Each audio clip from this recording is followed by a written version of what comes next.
Hello नमस्कार. All exam कट्टा या ऑनलाईन प्लॅटफॉर्मवर भविष्यातील सर्व प्राध्यापकांचं सहर्ष स्वागत.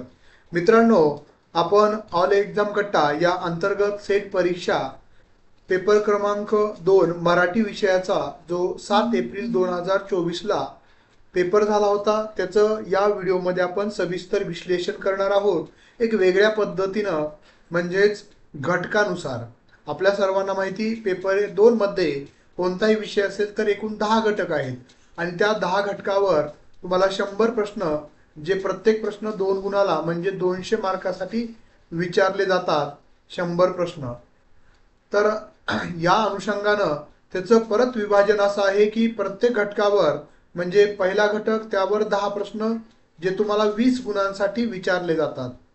अशा पद्धतीनं आता याचा अभ्यास करत असताना तुम्हाला जर त्या घटकाला अनुसरून अभ्यासक्रम काय होता त्या अभ्यासक्रमातील जे मुद्दे होते त्या मुद्द्यावर 7 एप्रिलच्या परीक्षेमध्ये कसे प्रश्न विचारले होते म्हणजे पहिला घटक त्याच्यावर विचारलेले 10 प्रश्न, दुसरा घटक त्यावर विचारलेले 10 प्रश्न, अशा पद्धतीनं एकंदरीत आपण 10 घटकावर विचारलेले 100 प्रश्न त्याचं विभाजन प्रत्येक घटकावाईज करत आहोत आणि घटकातील अभ्यासक्रम काय होता आणि त्या अभ्यासक्रमाला अनुसरून 10 प्रश्न कोणते विचारले होते याचा सहसंबंध आपण तपासून पाहण्याचा या ठिकाणी प्रयत्न करणार आहोत. त्याचं विश्लेषण जाणून घेण्याचा प्रयत्न करणार आहोत.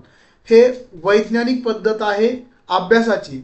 अभ्यास सुरू करत असताना जर तुम्ही पहिला घटक एकत्र जेवण करण्यापेक्षा ताट एकत्र वाढल्यानंतर आपण कधीही ते एकदाच खात नाहीयेत. तुम्हाला एखादी गोष्ट दिली, कोणती गोष्ट असेल तर आपण दिल्यानंतर पूर्ण एकत्र ते आपण करू शकत नाहीयेत.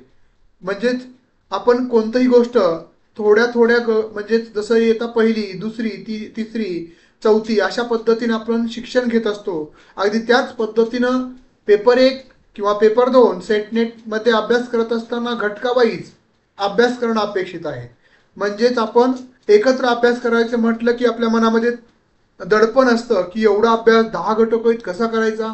त्याऐवजी आपण जर प्रत्येक घटक त्याचा अभ्यासक्रम आणि त्यावर विचारले जाणारे प्रश्न या पद्धतीने जर आपण अभ्यासाला सामोरं गेलात तर प्रत्येक घटकावर प्रश्न कसे विचारले होते मागच्या परीक्षेमध्ये आणि आता कसे विचारले जाऊ शकतात हे सहसंबंध समजल्यामुळं तुम्हाला परीक्षेला एक नवा अभ्यासाला एक नवी दिशा मिळते जी तुम्हाला तुमच्या यशापर्यंत घेऊन नक्कीच जाऊ शकते. तर आपण पेपर 1 आणि पेपर 2चे दोनही पेपरचे कोर्सेस देखील आपण सेटनेटचे सुरू केले ज्यामध्ये आपण पेपर 1 पेपर 2चं घटक वाईज त्या घटकामधले जेवढे 5-10 मुद्दे असतील त्या उपघटकावाईज देखील विश्लेषण म्हणजेच त्याचं विश्लेषण आणि त्यावरचे उपमुद्द्यावरचे प्रश्न अशा स्वरूपामध्ये जात आहोत जेणेकरून आपल्यामध्ये परीक्षाविषयीचा जो अप्रोच आहे जो दृष्टिकोन आहे तो याच्यामधून नक्कीच निर्माण व्हायला मदत होणार आहे. तर पेपर 1चा आणि पेपर 2 पेपर 1चा जो कोर्स आहे तो आपण 2 वर्षासाठी ऑल एक्झाम कट्टा या ॲपवरून फक्त 1,500 रुपयामध्ये तुम्हाला पेपर 1चा कोर्स मिळणार आहे आणि ज्या विद्यार्थ्यांना पेपर 2चा कोर्स जॉईन करायचा आहे तर त्यासाठी 2,500 रुपये तुम्हाला 2 वर्षासाठी त्याची मर्यादा असेल आणि सर्व लाईव्ह लेक्चर रेकॉर्डेड लेक्चर्स ॲपवर उपलब्ध आहेत, अपलोड केलेले आहेत.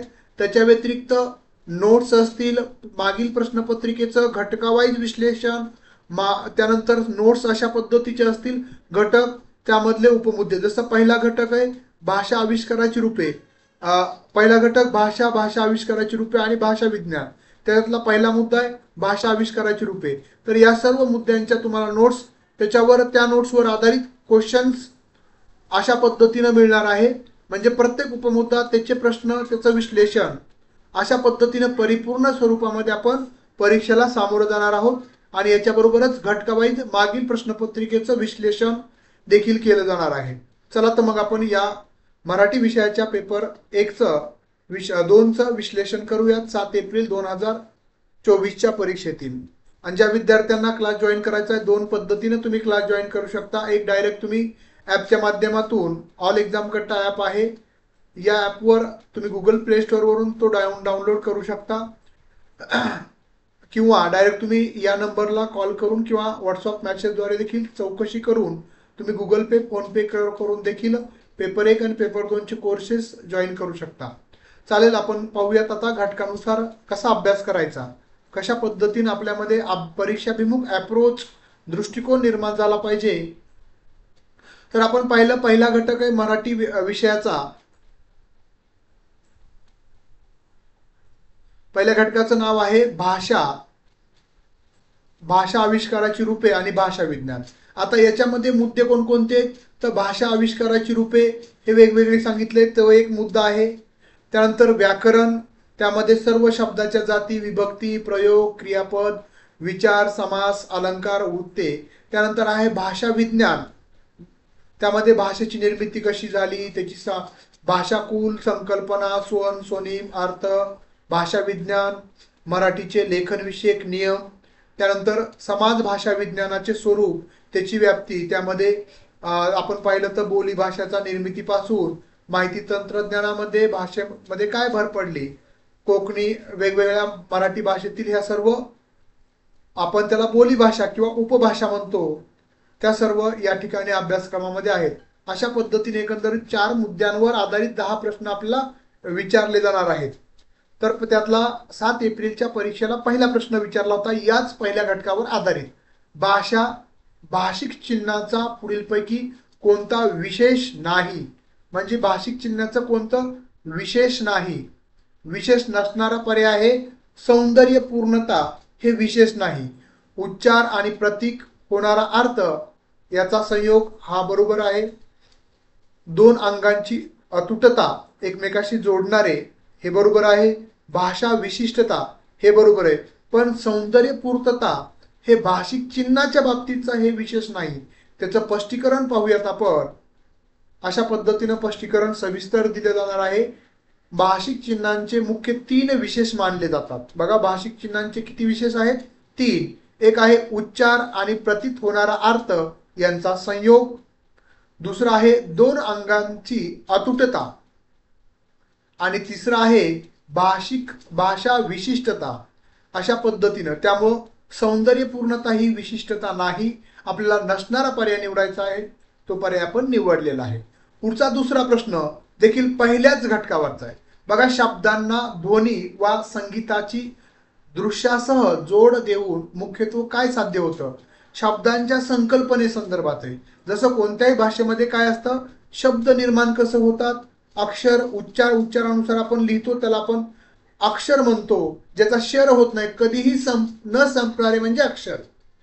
त्यानंतर अक्षरापासून अक्षरांची अर्थपूर्ण मांडणी म्हणजे शब्द, परत शब्दांची अर्थपूर्ण मांडणी म्हणजे वाक्य, आणि वाक्यांची अनेक वाक्यांचं एकत्रीकरण अर्थपूर्ण दृष्ट्या, त्याला आपण परिच्छेद म्हणतो. परिच्छेदापासून नंतर साहित्याची निर्मिती सुरू होते. तर शब्दांना ध्वनी व संगीताची दृश्यासह जोड देऊन मुख्यत्व काय साध्य होते? जर शब्दांना आपण ध्वनी आणि दृश्य स्वरूप जर दिलं तर काय साध्य होतं? तर मनोरंजन व लोकानुरंजन नाही. दुसरा, नव्या दृक्श्राव्य प्रतिमांची निर्मिती व त्यातून नवे अर्थ सूचित होतात. अगदी बरोबर आहे. पर्याय क्रमांक बी बरोबर आहे. पर्याय सी, नाविन्यपूर्णता नाही. संवेदना अनुभवाची समृद्धी, हे पण पर्याय नाहीये. बी पर्याय योग्य आहे. आता त्याचं स्पष्टीकरण काय आहे बरं? तर बघा, आता याचं स्पष्टीकरण, जेव्हा शब्दांना ध्वनी, संगीत किंवा दृश्य प्रतिमा जोडल्या जातात, तेव्हा त्या दृक्श्राव्य माध्यमातून नवीन अर्थ संवेदना उगम होते. उदाहरणार्थ चित्रपट किंवा जाहिरातीतील शब्द, संगीत एकत्रित अर्थ निर्मिती घडते. आणि पर्यायानुसार आपण स्पष्टीकरण पाहिलं तर मनोरंजन आणि लोकानुरंजन हे दुय्यम उद्देश आहे. पुढचं सी पर्यायाचा नाविन्यपूर्णता ही देखील दुय्यम परिणाम आहे. आणि संवेदनानुभवाची समृद्धी हा प्रभाव साध्य होतो, परंतु ते उद्दिष्ट नाही. त्यामुळं फक्त बी पर्यायच योग्य आहे. त्यानंतर तिसरा प्रश्न, सर्वसाधारण भाषा आविष्कारास व्याकरणीय नियमांचे बंधन असते, मात्र साहित्यातील भाषा आविष्कारावरही वेगळ्या प्रकारची अधिक बंधने असतातच. तर योग्य उत्तर आहे संपूर्ण विधान बरोबर आहे. हा आकलनावर आधारित प्रश्न होता, ज्याला आपण काय म्हणतो, समज, अंडरस्टँड बेस्ड प्रश्न विचारला गेला होता. की भाषा आविष्कार, बघा भाषा आविष्कार हा जो आपला पहिला घटक आहे, पहिल्या घटकातला पहिला पॉइंट आहे, त्याच्यावरचा हा प्रश्न विचारला गेलेला होता. म्हणजे आपण सहसंबंध जोडतोय की पहिला घटकाचा अभ्यासक्रम आणि त्याच्यावर विचारलेले हे 10 प्रश्न सिक्वेन्सली क्रमवार पद्धतीने आहेत. आता याचं स्पष्टीकरण पाहूयात. स्पष्टीकरण सर्वसाधारण भाषा आविष्कारावर व्याकरणीय नियमांचे बंधन असतंच.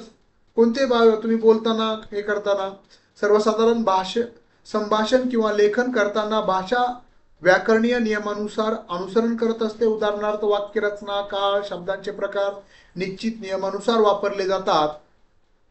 साहित्यातील आविष्कारावर अधिक बंधने असतात, कारण साहित्य लेखनामध्ये व्याकरणीय नियमांची शैली, अलंकार, रचना, त्याच्याबरोबर साहित्य प्रकाराचे विशिष्ट नियम असतात. उदाहरणार्थ काव्यात यमक, लय, गेयता यांचेही बंधन असतंच.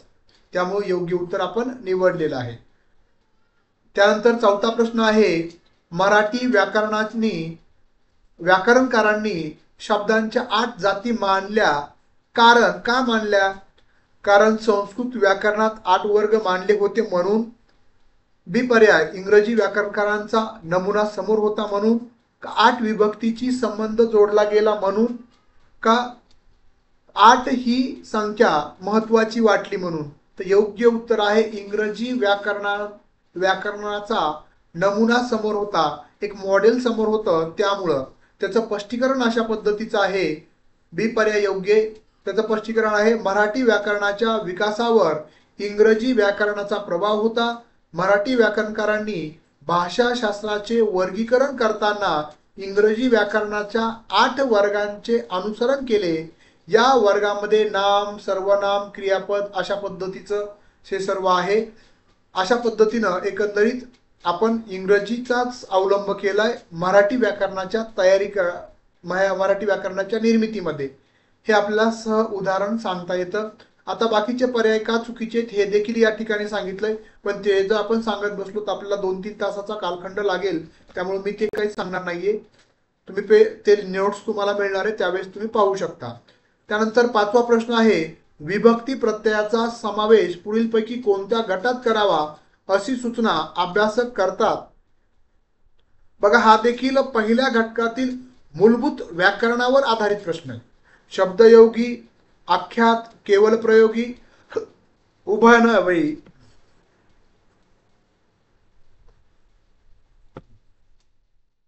योग्य उत्तर आहे शब्दयोगी. विभक्ती प्रत्ययाचा समावेश पुढीलपैकी कोणत्या गटात करावा असा सरळ साधा प्रश्न आहे. विभक्तीचे जे प्रत्यय आहेत तर शब्दयोगी. आता ते काय आहे, का बरं? स्पष्टीकरण, विभक्ती प्रत्यय हे नाम, सर्वनाम किंवा अन्य शब्दांना जोडून त्याच्या वाक्यातील स्थान, त्याचा संबंध किंवा कार्य दर्शवत असतात. उदाहरणार्थ घरी, घरी, शाळेकडे, कडे, मुलास इत्यादी.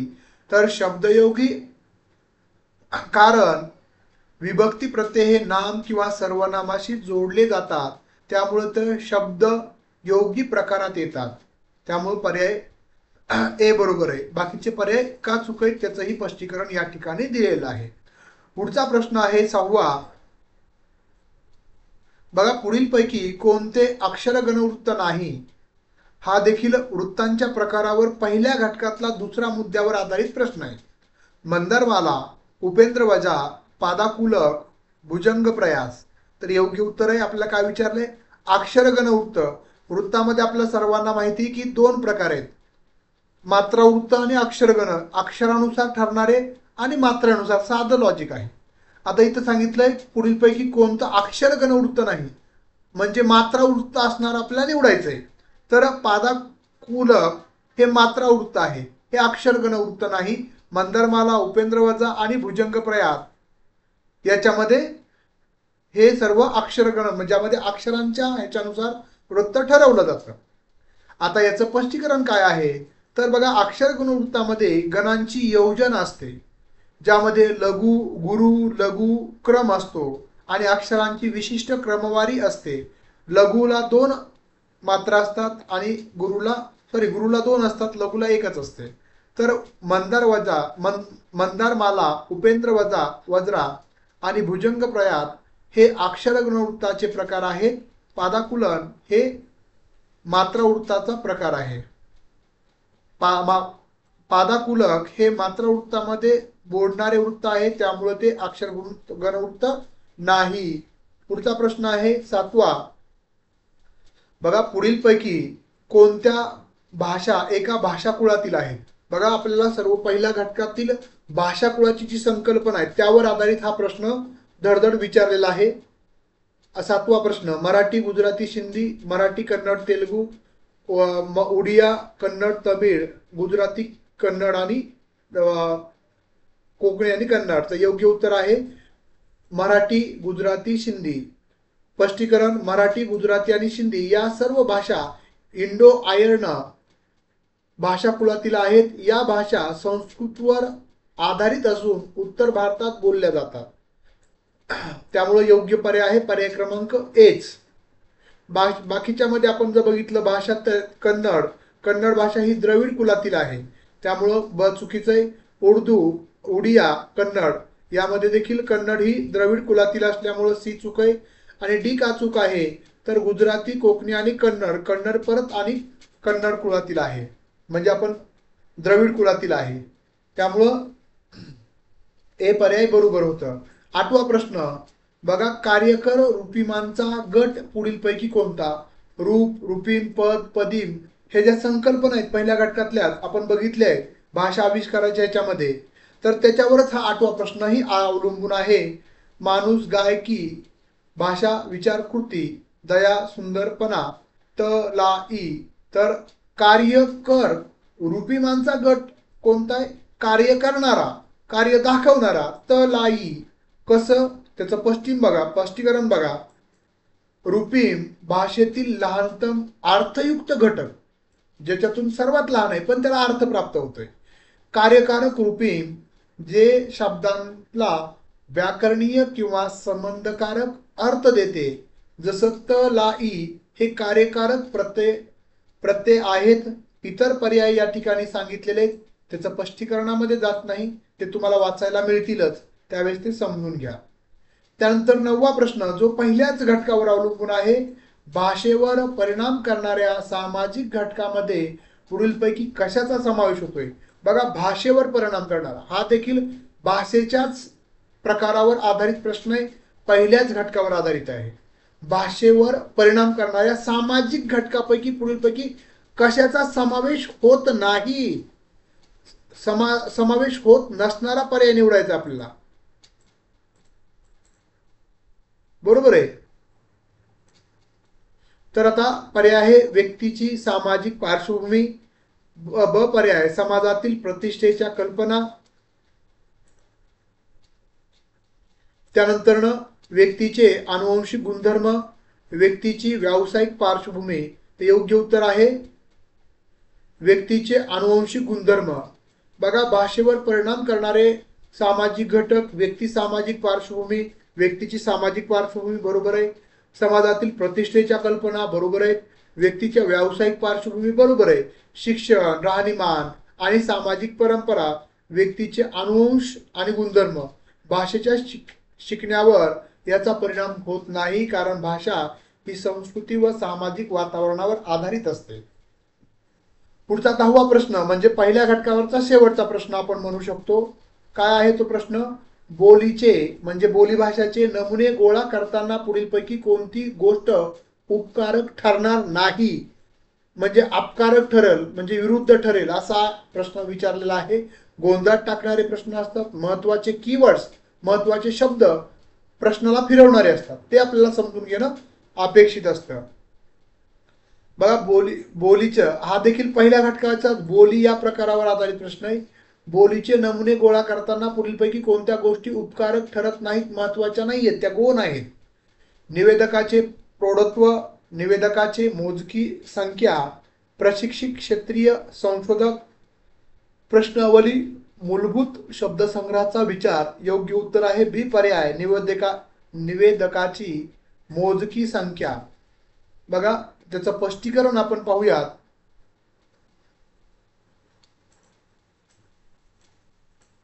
बोलीच्या नमुन्याचा अभ्यास करताना मोठ्या प्रमाणावर डेटा गोळा करणे महत्त्वाचे असते. त्यामुळे अधिकाधिक निवेदकाचा समावेशक उपकारक ठरत असतो. उदाहरणार्थ त्या बाकीचे पर्याय देखील या ठिकाणी दिलेले आहेत.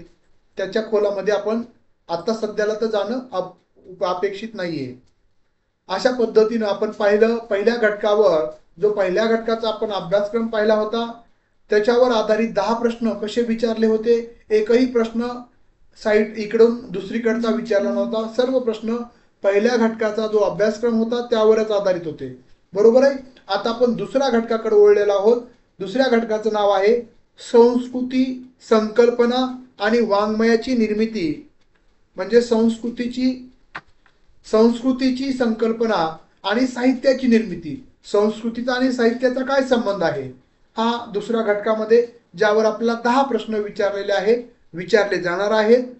त्याचं स्पष्टीकरण पाहणार आहोत. त्याच्यामधले पहिला मुद्दा आहे वाङ्मयीन संस्कृतीची पारंपरिक घटक. मौखिक परंपरा, हस्तलिखिते, कथन, पठण, श्रवण, सादरीकरण, तमाशा, ललित, भारुड, बोहाडा, निरूपण, कीर्तन, प्रेक्षक, श्रोता, कथनकार, वाङ्मय, धर्म, पंथ आणि राजाश्रयाचा संबंध. त्याचबरोबर वाङ्मयीन संस्कृतीचे आधुनिक घटक, ज्यामध्ये मुद्रक, नियतकालिके, वृत्तपत्रे, संपादक, लेखक जे सखोल आहे. त्यानंतर नागर आणि ग्रामीण अभिरुची, म्हणजे शहरी भागातील आणि ग्रामीण भागातील अभिरुची म्हणजे आवड साहित्यामधील. त्यानंतर सामाजिक प्रबोधनात वाङ्मयीन संस्कृतीचे योगदान काय आहे.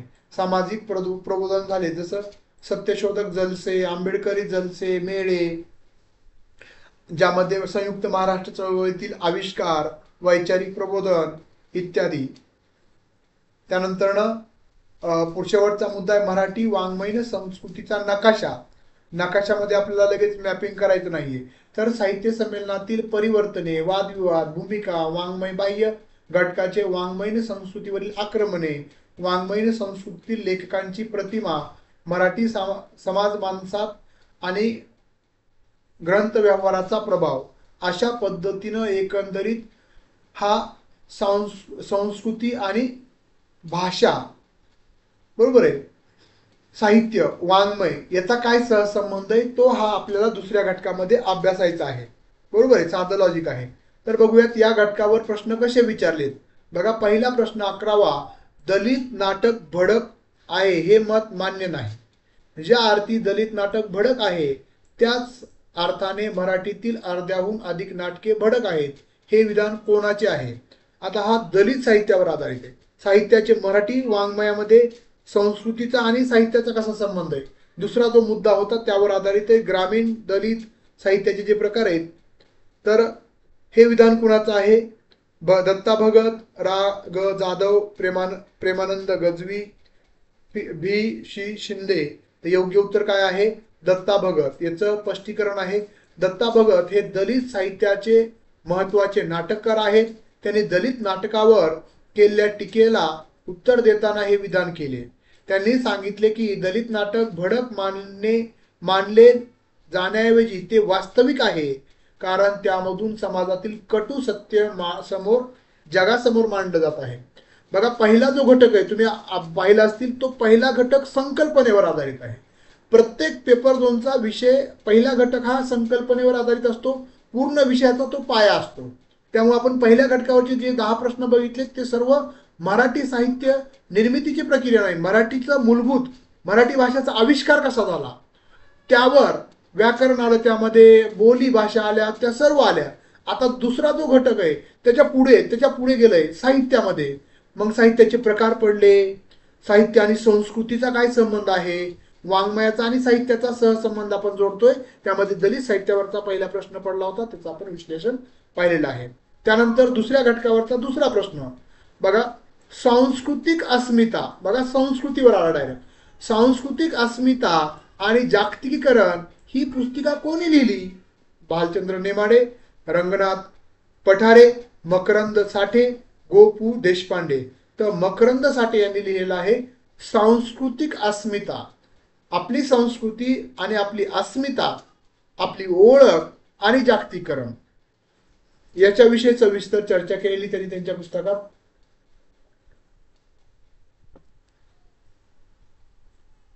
बघा त्याचं स्पष्टीकरण. मकरंद साठे यांनी आपल्या पुस्तकात जागतिकीकरणामुळे मराठी साहित्य, संस्कृती आणि अस्मिता यांच्यावर होणारे परिणाम यावर विचार मांडलेले आहेत. सांस्कृतिक अस्मिता ही कशी टिकवावी याबाबत सखोल चर्चा या पुस्तकामध्ये त्यांनी केलेली आहे. पुढचा प्रश्न 13वा, जो दुसऱ्याच घटकावर अवलंबून आहे. इंग्रजांनी नुसती नवीन अर्थव्यवस्था आणली असे नाही, त्यांनी व्यक्तिवादाला अनन्य महत्व देणारा एक संपूर्ण सांस्कृतिक संकल्पना व्यवहार आणला अशी वैचारिक मांडणी कोणी केली. बघा याचाही संबंध सांस्कृतिक व्यवहाराशी आहे. म्हणजे दुसऱ्या घटकातील ब्रिटिशांनी आपल्या संस्कृतीवर कसा प्रभाव पडला, त्याचा साहित्यावर, मराठी साहित्यावर कसा प्रभाव पडला, म्हणजे दुसऱ्याच घटकातील हा तिसरा प्रश्न आहे. रा भा पाटणकर, स ग मालशे, य दी फडके, मिलिंद मालशे. तर योग्य काय उत्तर आहे? रा भा पाटणकर. का बरं हा पर्याय योग्य? ए पर्याय. तर त्याचं स्पष्टीकरण, रा भा पाटणकर यांनी इंग्रजांच्या राज्यामुळे भारतीय संस्कृती, अर्थव्यवस्था आणि व्यक्तिवाद यांच्यावर कसा परिणाम झाला याची चिकित्सा केली. त्यांनी व्यक्तिवादाला महत्त्व देणाऱ्या संकल्पनाचा अभ्यास केलेला आहे. त्यामुळे योग्य उत्तर आहे ए पर्याय. त्यानंतर बघा 14वा प्रश्न. 19व्या शतकाच्या अखेरच्या चरणात नवशिक्षित वर्गाने आपल्या पारंपरिक वाङ्मयीन संस्कृतीला, बघा वाङ्मयीन संस्कृतीवरच प्रश्न आहे, आधुनिक रूप देण्याऐवजी तिच्याशी काडीमोड घेतला. या घटनेमुळे आपली वाङ्मयीन संस्कृती खंडित झाली. हे विधान कुणाचं आहे, कोणत्या अभ्यासकाचं आहे? रा भा भाटणकर, सुधीर रसाळ, वसंत आबाजी ढाके का भालचंद्र नेमाडे. तर योग्य उत्तर आहे सुधीर रसाळ. पर्याय क्रमांक बी योग्य आहे.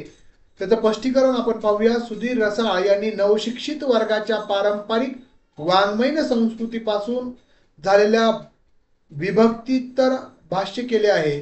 त्यांनी म्हटले आहे की या विभक्ततेमुळे, वेगळेपणामुळे साहित्य आणि संस्कृती यामधील सलगता हरवली, म्हणजे विस्कळीतपणा आलेला आहे असं त्यांनी म्हटलेलं आहे. त्यामुळे ब पर्याय योग्य. बघा त्यानंतर 15वा प्रश्न.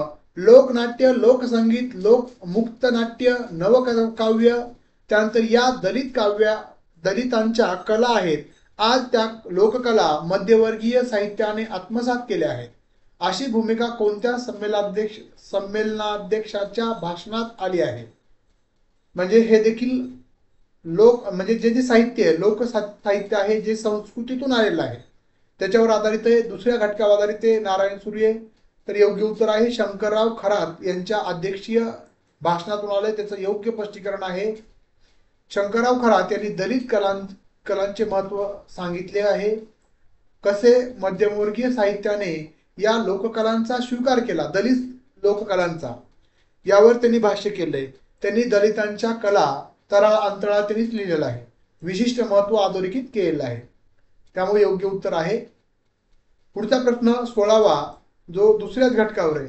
छापील शब्द हा ज्ञान प्रसाराचे, सांस्कृतिक प्रभावाचे आणि विचार जागृतीचे साधन आहे, हे 19व्या शतकात लक्षात आले होते. त्यामुळे निबंधाप्रमाणे कादंबरी या साहित्य प्रकाराही विचारांना चालना देऊ शकतो असे लेखकांनी गृहीत धरल्याचे दिसते. असे महत्त्वाचे निरीक्षण कोणी नोंदवले? म्हणजे साहित्याचं जी संस्कृती ज्यांनी अभ्यासली त्यामध्ये त्यावर आधारित प्रश्न आहे. तर वसंत आबाजी ढाके. त्याचं योग्य स्पष्टीकरण प्रश्नाचं, वसंत आबाजी ढाके यांनी साहित्य प्रकारांचे महत्त्व विशद करताना कादंबरीला एक प्रभावी विचार प्रकार मानले आहे. छापील शब्द ज्ञान प्रसाराचे प्रमुख साधन असल्याने त्यांनी ठळकपणे ते देखील त्याचं महत्त्व सांगितलेलं आहे. त्यानंतर 17वा प्रश्न, जो दुसऱ्या घटकावर अवलंबून आहे. गांधीवाद बुद्धिवादी नाही म्हणून बुद्धिजीवी वर्ग त्याला विरोध करत आहेत. हे खरे नसून तो क्रांतिकारक आहे म्हणून बुद्धिजीवी वर्ग त्याच्या पासून अलिप्त राहत आहे असे म्हणणे अधिक संयुक्त होईल असं कोणी म्हटलंय? म्हणजे याच्यावर जास्त निरीक्षण कोणी काय म्हटलंय याच्यावरच दुसऱ्या घटकामध्ये, म्हणजे संस्कृती आणि साहित्य, संस्कृती आणि वाङ्मय याच्यावर कोणी काय भाष्य केलंय का, याच्यावर काय मत मांडलंय का, यावर प्रश्न विचारले जातात. तर योग्य उत्तर आहे पर्याय क्रमांक श द जावडेकर. बघा स्पष्टीकरण, श द जावडेकर यांनी गांधीवादावर चर्चा करताना म्हटले आहे की बुद्धिजीवी वर्ग गांधीवादापासून अलिप्त राहत आहे, कारण तो क्रांतिकारक तत्वज्ञान आहे. गांधी गांधीवाद बुद्धिवादी नसल्यामुळे हा विरोध होत नाही, तर तो त्या कल्पनाच्या परिघाबाहेर असल्यामुळे होतो, असं देखील जावडेकरांनी सांगितलं होतं. त्यानंतर 18वा प्रश्न, र धो कर्वे यांचा अमर्याद संतती हा लेख कोणत्या मासिकात प्रकाशित झाला? म्हणजे शहरी, ग्रामीण याच्यावरचा प्रश्न आहे. तर किर्लोस्कर खबर या मासिकामध्ये प्रकाशित झाला. आपण जर त्याचं स्पष्टीकरण पाहिलं तर अमर्यादित संतती हा र धो कर्वे यांचा जो लेख किर्लोस्कर खबर मासिकात प्रकाशित झाला होता, त्यामध्ये त्यांनी संतती नियमनावर आपले मत मांडले होते. त्यामुळे सामाजिक पातळीवर खळबळ उडाली होती, हे देखील तेवढंच खरं आहे.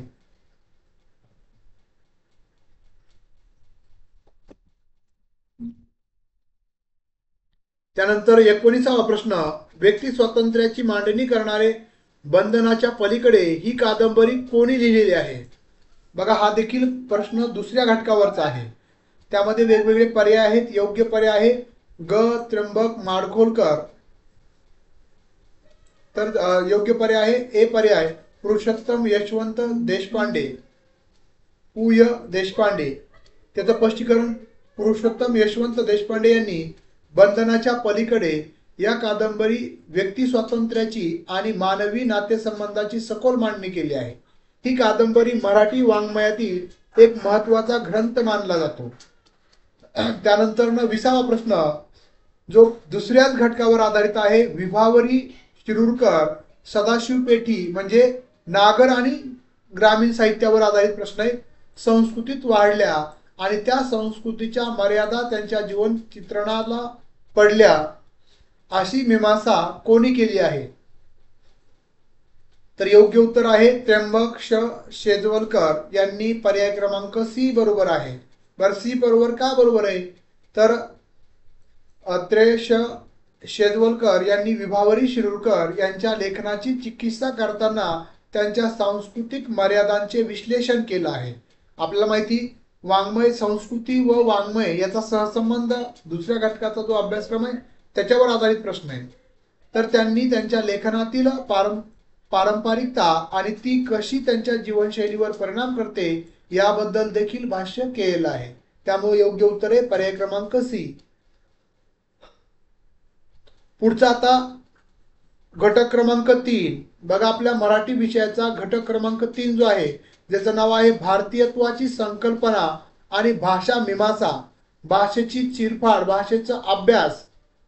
तर याच्यामध्ये जो अभ्यासक्रम दिलेला आहे तो आहे पहिला भारतीय साहित्याची संकल्पना, म्हणजे आंतरभाषीय, भाषा भगिनी भाव, संकल्पना, भाषांतर, अनुवाद, रूपांतर, प्रभाव, अनुकरण, मीमांसा, प्रभाव, सामाजिक राजकीय घटनातून प्रेरणा, त्यानंतर रचना प्रकाराच्या प्रभावानुरोधनाचे अभ्यास. यामध्ये सुनीत, कादंबरी, गझल, हायकू, जे इतरांकडून आपण घेतलं, अभंगाचा आधुनिक कवितेवर प्रभाव, पाश्चात्य नाट्य प्रवाहांचा व लोक साहित्याचा मराठी रंगभूमीवर पडलेला प्रभाव, अशा पद्धतीनं एकंदरीत भारतीयत्वाची संकल्पना आणि भाषांतर मीमांसा हा तिसऱ्या घटकावर तुम्हाला 10 प्रश्न म्हणजे प्रश्न क्रमांक 21 ते 30 पर्यंत विचारले जाणार आहेत. तेव्हा भारतातील पुढील साहित्य प्रकाराचा कोणकोणत्या भाषाशी संबंध येतो या संदर्भात सार्थक जोड्या जुळवा. संगम साहित्य, अस्मिता, अवधान साहित्य, मलयाळम, संदेश काव्य, तेलुगू. तर योग्य आपण जोड्या बघूयात. योग्य जोडी असणारा पर्याय आपण ए पर्याय बरोबर आहे. तर ए पर्यायाचं स्पष्टीकरण बघा, तमिळ, तेलुगू, मल्याळम आणि आसामिया. त्याचं स्पष्टीकरण, संगम साहित्य हे तमिळ भाषेत प्राचीन काळातील संगम काळातील साहित्य प्रचंड प्रसिद्ध आहे. त्यानंतर अवधान साहित्य तेलुगू साहित्यामध्ये अवदान ही खास काव्य प्रकारातील एक कला आहे. त्यानंतर संदेश काव्य हे मल्याळम मध्ये संदेशवाहक स्वरूपाच्या काव्याची रचना होते आणि बुरंजी साहित्य हे आसामिया भाषेतील ऐतिहासिक लेखन आहे. हा बघा भारतीय भाषा आणि त्याच्यातली संस्कृती हा जो तिसरा घटक आहे त्याच्यावर आधारित हा प्रश्न होता. त्यानंतर 22वा प्रश्न, 19व्या शतकातील प्राच्य विद्याशास्त्राच्या दृष्टिकोनातून भारतीय साहित्य म्हणजे संस्कृत, प्राकृत, अपभ्रंश या भाषांमध्ये निर्माण झालेले साहित्य असे जरी असले तरी मेकॉले आणि मॅक्स मुलर या दोघांना भारतीय साहित्य ही संज्ञा मान्य नव्हती. तर योग्य उत्तर आहे पूर्वार्ध बरोबर, उत्तरार्ध चूक. तर याचं स्पष्टीकरण आहे, प्राच्य शास्त्रज्ञांचे मत होते की भारतीय साहित्य संस्कृत, प्राकृत आणि अपभ्रंश भाषांमध्ये विकसित झाले आहे. मात्र मॅकॅले आणि मॅक्स मुलर यांना भारतीय साहित्य ही संज्ञा मान्य नव्हती कारण त्यांचे दृष्टिकोन वेगळे होते. त्यामुळे योग्य उत्तर आहे पूर्वार्ध बरोबर, उत्तरार्ध चूक. त्यानंतर 23वा प्रश्न, इंटर लँग्वेज प्रॅग्मॅटिक्स म्हणजे काय? तर त्याचा योग्य पर्याय काय आहे? तर योग्य पर्याय आहे पर्याय क्रमांक 1, विविध भाषेचा अन्य भाषाशी सार्थक परिचय करून देणे होय. पर्याय क्रमांक ए बरोबर आहे. इंटर लँग्वेज प्रॅग्मॅटिक्स म्हणजे वेगवेगळ्या भाषेतील बोलणाऱ्या व्यक्तीमध्ये संवाद व अर्थपूर्णतेचा अभ्यास. या प्रक्रियेत भाषा शिकणाऱ्या व्यक्तीचे भाषेचे समज आणि त्याचा उपयोग याचा विचार केला जातो. त्यामुळे ए पर्याय बरोबर आहे. त्यानंतर बघा, वि.वा. शिरवाडकरांच्या नटसम्राट साहित्याचे स्वरूप कोणते होते? भाषांतर, रूपांतर, अनुवाद का प्रभव स्वरूपीय नाट्यकृती? तर म्हणजे भाषांतर कशा पद्धत, म्हणजे भाषांतर आहे का रूपांतर आहे? तर योग्य उत्तर आहे रूपांतर. पर्याय क्रमांक बी बरोबर आहे. हा देखील तिसऱ्या घटकावर आधारित प्रश्न आहे. नटसम्राट हे नाटक विल्यम शेक्सपियरच्या किंग लिअर या नाटकावर आधारित आहे. वि.वा. शिरवाडकरांनी, ज्यांना आपण कुसुमाग्रज म्हणतो, कथेची मांडणी भारतीय पार्श्वभूमीत केली असल्याने ते रूपांतर मानले जाते. भाषांतर रूपांतर हे आपल्या तिसऱ्या घटकावरच आधारित आहे. त्यानंतर 25वा प्रश्न, कोणताही कथाकवी मूळ कथेचे भाषांतर करीत असताना घटनाचक्रात परिवर्तन करीत असतो कारण त्यामागे प्राय त्याची व्यासवृत्ती वा संतवृत्ती कारणीभूत असते. योग्य उत्तर आहे पूर्वार्ध चूक, उत्तरार्ध बरोबर. का? तर प्रत्येक कथाकवी मूळ कथेचे शब्दशः भाषांतर करीत नाही, तो आपोआप आपल्या प्रायोगिक व संतवृत्तीच्या प्रभावाखाली कथेत बदल करतो. त्यामुळे कथेत मूळ घटकाचा नवीन संदर्भ मिळतो. पर्याय क्रमांक डी बरोबर आहे. पुढचा 26वा प्रश्न, मराठीतील तौलानिक साहित्य अभ्यासाच्या परंपरेत प्रभव ही संकल्पना कोणी मांडली? तर योग्य उत्तर आहे वसंत बापट. बघा, वसंत बापट यांनी प्रभव या संकल्पनेद्वारे तौलानिक म्हणजे तुलनात्मक साहित्याच्या अभ्यासात मूळ साहित्य आणि त्याच्या प्रेरणांचे विश्लेषण करण्याची पद्धत सुचवली. त्यामुळे योग्य उत्तर आहे डी पर्याय. पुढचा 27वा प्रश्न आहे, ग्रंथकार आणि त्यांच्या ग्रंथ यांच्या सार्थक जोड्या लावा. आपल्या जोड्या दिलेल्या आहेत, त्याचं योग्य उत्तर आपण पाहूयात. बघा, सपना मुजुमदार, श्री एपिल हिरोइन्स, त्यानंतर S Prawer, comparative literature studies, आणि Matthew Arnold, exchange in criticism, आणि Shishir Kumar Das, comparative literature, Indian dance conventions. त्याचं स्पष्टीकरण दिलंय. या ग्रंथाचे साहित्याविषयी योगदान व अभ्यास या क्षेत्रात महत्वाचा आहे. त्यामुळे योग्य जोड्या वरील प्रमाणे आहेत. परत 28वा प्रश्न जो तिसऱ्या घटकावर अवलंबून आहे, स्रोत नाटकात उपयोजिलेल्या कोणत्या घटकामुळे भाषांतरकारासमोर आव्हान उभे राहते? सांस्कृतिक कलाप्रकार, परपुष्टपणा, कल्पना दारिद्र्य आणि नाटककाराची शैली. तर योग्य उत्तर आहे नाटककाराची शैली. का बरं? तर बघा, नाटककाराची शैली विशेषतः सांस्कृतिक संदर्भ, संवादाची रचना व भाषेचा वापर भाषांतरकाराला मोठे आव्हान निर्माण करतो, कारण मूळ शैलीची प्रभावी रूपांतर करणे कठीण असते. त्यामुळे नाटककाराची शैली हाच योग्य उत्तर आहे, पर्याय आहे. त्यानंतर भारतीय संस्कृती, प्रदेश व तेथील पारंपरिक लोकमंच यांच्या सार्थक जोड्या लावा. भवई या पद्धतीच्या. तर योग्य जोड्या आहेत भवई गुजरात, त्यानंतर जत्रा बंगाल, नाटंकी उत्तर प्रदेश, त्रियात गोवा. अशा पद्धतीने आपल्याला वरील लोकमंचाचा उगम व त्याचा सांस्कृतिक प्रदेशामध्ये झालेला वापर, परंपरा हे आपल्याला वरील पद्धतीने सांगता येते. त्यानंतर तिसरा प्रश्न, भाषांतर करीत असताना भाषांतरकार वर्णविषयक अधिक परिणामकारक कसा करू शकतो? इथं पर्याय दिलेले आहेत. तर योग्य पर्याय काय आहे? बी पर्याय, परिभाषिक शब्दांची सार्थक निवड करून. त्याला परिभाषिक म्हणजे त्याच्याशी संबंधित शब्द. भाषांतरकाराने परिभाषिक शब्दांची योग्य निवड केली तर मूळ विषयाच्या स्वरूपात तो नेमका विचार व भावार्थ पोहोचू शकतो. यामुळे वाचकाला मूळ संदेश परिणामकारक रीतीने समजतो.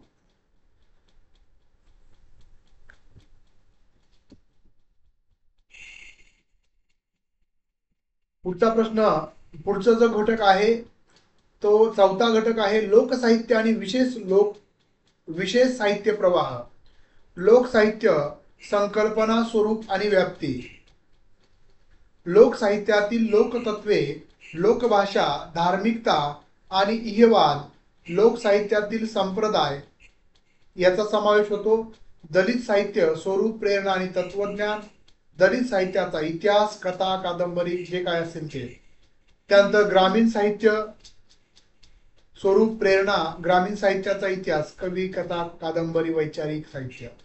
अशा पद्धतीने एकंदरीत चौथा घटक आहे. त्याच्यावरचा आपण अभ्यासक्रम पाहिला, त्यावरचे प्रश्न आपण पाहणार आहोत. तंबाखू व्यवसायातील स्त्रियांच्या शोषणाचे चित्रण करणारी झोंबडे ही कादंबरी कोणाची? तर योग्य उत्तर आहे महादेव मोरे. तर महादेव मोरे, पर्याय क्रमांक ए बरोबर आहे. महादेव मोरे यांची कादंबरी झोंबडे ही तंबाखू व्यवसायातील कामगार स्त्रियांच्या शोषणावर आधारित आहे. ही कादंबरी श्रमिकांच्या जीवनातील व्यथा आणि संघर्षाचे चित्रण करते. त्यामुळे योग्य उत्तर आहे ए पर्याय, महादेव मोरे.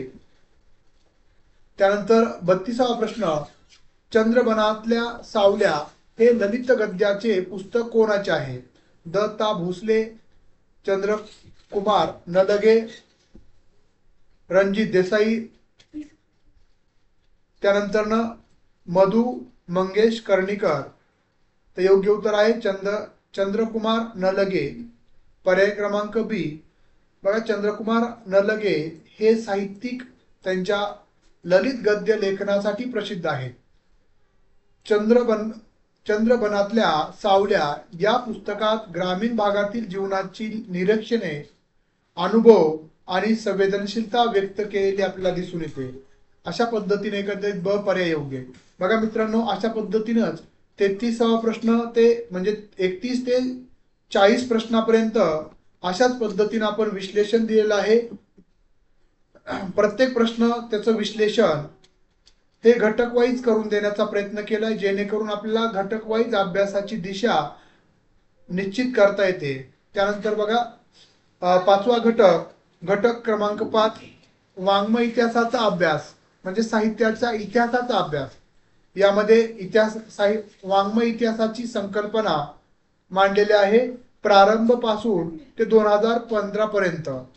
तर बघा, एखाद्या वाङ्मय प्रकाराचा टीकात्मक अभ्यास सामग्र्याने तयार असला तर त्या प्रकारची अधिक तत्वनिष्ठता, तंत्रनिष्ठ आणि समान विश्लेषणात्मक चर्चा करणे शक्य होते. अन्यथा गुण अवगुणांचे विवेचन व वाङ्मय इतिहासातील प्रवृत्तीचे दिग्दर्शन पुढे ढकलणे प्राप्त होते. वाङ्मय इतिहास लेखनातील या अडचणीचा उल्लेख कोणी केलेला आहे? तर याचं योग्य उत्तर आहे कुसुमावती देशपांडे. त्याचं स्पष्टीकरण आहे. अशा पद्धतीने एकंदरीत चौथ्या म्हणजे 5व्या घटकावरचे हे सर्व प्रश्न दिलेले आहेत. कृष्णामाई या नावाने कथालेखन करणाऱ्या लेखिकेचे नाव काय आहे? अशा पद्धतीचे. त्यानंतर अमृतराय उर्फ रायजी यांचे गुरु कोण?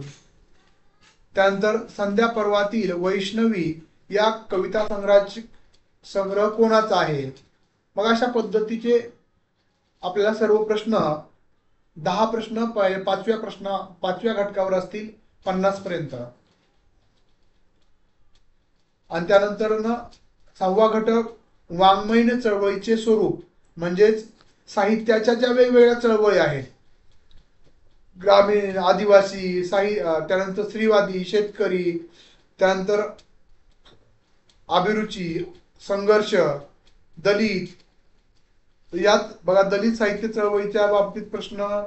त्यानंतर चळवळ म्हणजे काय, अशा पद्धतीचे हे सर्व पाश्चिमात्य जगात स्त्रीवादी उदय, म्हणजे ह्या सर्व वेगवेगळ्या चळवळी संदर्भातील.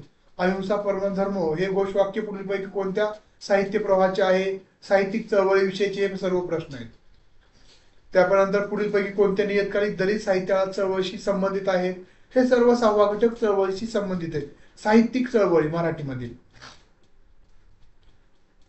म्हणजे 60व्या प्रश्नापर्यंत बघा इथं प्रस्थापित व्यवस्थेविरुद्ध निरनिराळ्या आघाड्यावर चढणाऱ्या ग्रामीण, पुरोगामी, मार्क्सवादी, दलित, आदिवासी, स्त्रीवादी सर्वच वाङ्मय उन्मेषांना जनसाहित्य आपले मित्र मानते याचे विधान कोणाचं?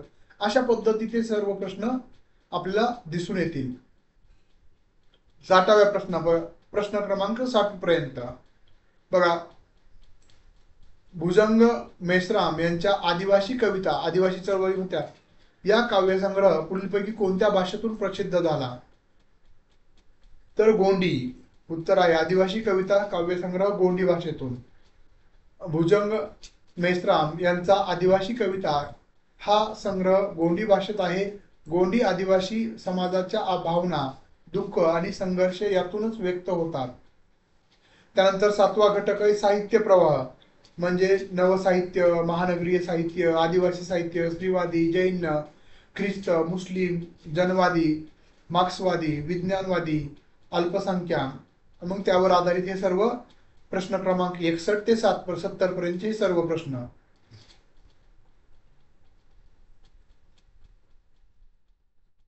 वैतागवाडी ही कादंबरी. हे सर्व अशा पद्धतीचे सर्व प्रश्न आपल्याला 70व्या प्रश्नापर्यंत 7व्या घटकावर आधारित विचारलेले आहेत. त्याचं आपण घटक वाईज विश्लेषण या ठिकाणी केलेलं आपल्याला दिसून येईल. त्यानंतर बघा 8वा घटक साहित्यशास्त्र आणि भक्ती संप्रदाय, काव्यशास्त्र आणि महानुभव, पंत, नाथ, वारकरी, दत्त हे सर्व बघा. त्यामुळं वामनाचा ग्रंथ कोणता? त्यानंतर रसस्वादवाद करता विभाववादिकांचे साधारणीकरण झाले पाहिजे असे सांगून रसस्वादाच्या प्रक्रियेत रसिकांचाही अंतर्भाव करणारी मीमांसा कोण? अशा पद्धतीनं प्रतिभेची सहज आणि उत्पद्या अशा 2 मीमांसा कोणी केल्या?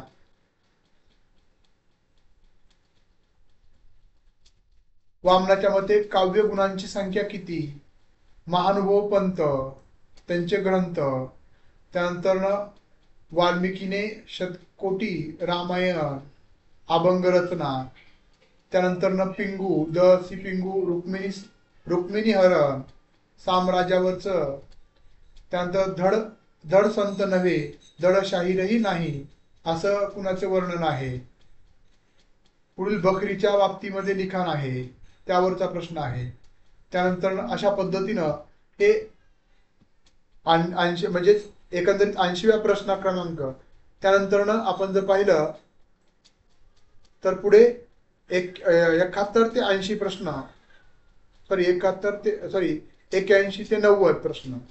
9व्या घटकावर साहित्य प्रकारांचा सूक्ष्म विचार, त्यामध्ये साहित्य प्रकारांची संकल्पना, लघुकथा, चरित्र, समीक्षा व पद्धती यामध्ये शब्दाचा अर्थ काय? असंज्ञा. त्यानंतर पुढे स्वतंत्र वाङ्मय प्रकार म्हणून संदिग्धता कशा विषयी आहे. अशा पद्धतीचे अनेक ग्रंथ म्हणजे साहित्य प्रकार या ठिकाणी त्यावर विचारलेले आस्वाद समीक्षेच्या मर्यादा, मराठी ललित प्रवास लेखनाविषयी, त्यानंतर अनिमस म्हणजे काय, त्यानंतर संकेताचे उल्लंघन, निबंध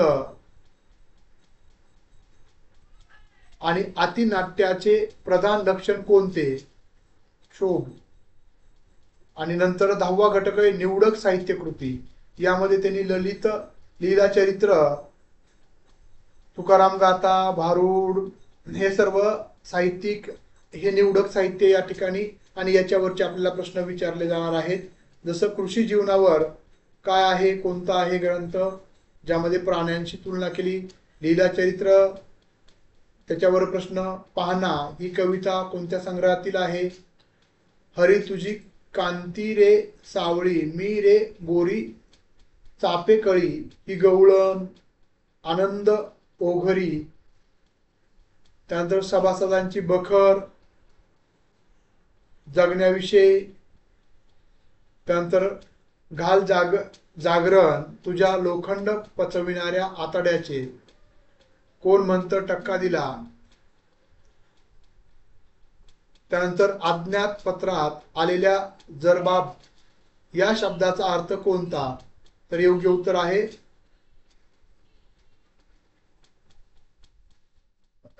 भरजरी वस्त्र, लोकरी वस्त्र, रेशमी वस्त्र, सुपन्न वस्त्र. परत प्रश्न आलेले आपण 100व्या प्रश्नापर्यंत होतो.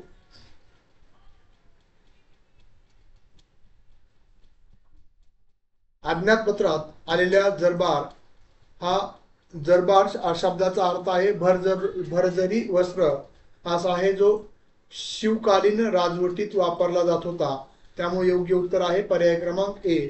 बघा, अशा पद्धतीनं एकंदरीत आपल्या सर्वांना पेपर 1, 2, पेपर 1 या सर्व पेपरचं घटक वाईज म्हणजे जे 10 घटक असतील तर त्या 10 घटकावाईज आपण प्रश्नांचं विश्लेषण, त्या घटकाचा अभ्यासक्रम काय आहे, त्यावर प्रश्न कसे विचारलेले आहेत, एकही प्रश्न तुम्हाला घटकाच्या बाहेर विचारलेला आपण पाहिला असेल. अशा पद्धतीने एकंदरीत अभ्यास करत असताना घटक वाईज अभ्यास करणं गरजेचं आहे. अभ्यासक्रम काय आहे, त्याच्यावर प्रश्न कसे विचारलेत, आता कसे प्रश्न विचारले जाऊ शकतात, अशा पद्धतीनं एकंदरीत तोलून मोजून व्यवस्थित योग्य पद्धतीनं अभ्यास करणं अपेक्षित आहे. ज्या विद्यार्थ्यांना सेटनेट परीक्षेसाठी पेपर 2 मराठी विषयासाठी क्लास जॉईन करायचा असेल त्यांनी 9689047738 या क्रमांकाला कॉल करू शकता किंवा ऑल एक्झाम कट्टा जे आपलं गुगल प्ले स्टोरवरून ॲप आहे, डायरेक्ट ते ॲप डाउनलोड करून देखील त्या ठिकाणी तुम्हाला ॲपवर तो कोर्स तुम्हाला 2500 रुपयामध्ये मिळेल. आणि 2 कोर्स पेपर 2चा आहे जो 2 वर्षासाठी कालखंड तुम्हाला तो कोर्स उपलब्ध असेल. आणि पेपर 1चा जॉईन करायचा असेल तर फक्त 1500 रुपयामध्ये तो कोर्स तुम्हाला उपलब्ध होईल. ज्या विद्यार्थ्यांना कोर्स जॉईन करायचा आहे त्यांनी या नंबरला कॉल करा किंवा ऑल एक्झाम कट्टा हे गुगल प्ले स्टोरवरील ॲप डाउनलोड करा.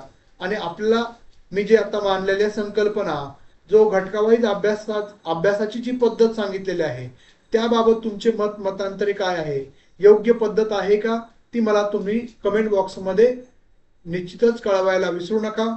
धन्यवाद. बघा, अशक्य ते शक्य आपण सरावातून करू शकतो. सराव आणि योग्य पद्धतीनं वैज्ञानिक पद्धतीनं जर सराव केला तर निश्चितच आपण आपल्या यशापर्यंत पोहोचू शकतो. आपलं यशाचं शिखर आपण काबीज करू शकतो.